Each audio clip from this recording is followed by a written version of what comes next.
میری اللہ تعالیٰ سے دعا ہے کہ اللہ تعالیٰ ہم سب کو 5 وقت کی نماز پڑھنے کی توفیق عطا فرمائے۔ اللہم صلی علی سیدنا و مولانا محمد وعلی آل سیدنا و مولانا محمد وبارک وسلم وصلی علیہ۔ نبی کریم صلی اللہ علیہ وسلم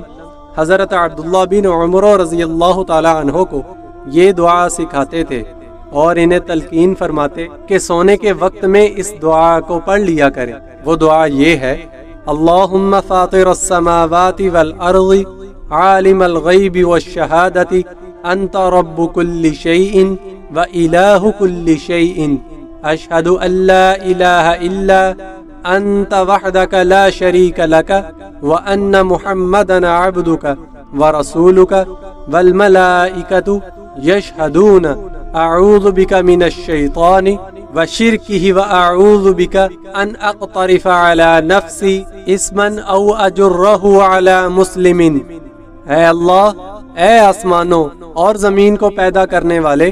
غیب اور حاضر کو جاننے والے، تو ہر چیز کا پروردگار اور ہر چیز کا معبود ہے۔ میں گواہی دیتا ہوں اس بات کی کہ تیرے سوا کوئی معبود نہیں، تو اکیلا ہے، تیرا کوئی شریک نہیں، اور اس بات کی گواہی دیتا ہوں کہ حضرت محمد صلی اللہ علیہ وسلم تیرے بندے اور رسول ہیں، اور فرشتے بھی اس بات کی گواہی دیتے ہیں۔ میں شیطان سے اور اس کے شرک میں مبتلا کرنے سے تیری پناہ چاہتا ہوں، اور میں تیری پناہ چاہتا ہوں اس بات سے کہ اپنے نفس پر کوئی برائی کا ارتکاب کروں یا اس کو کسی مسلمان کی جانب منسوب کروں۔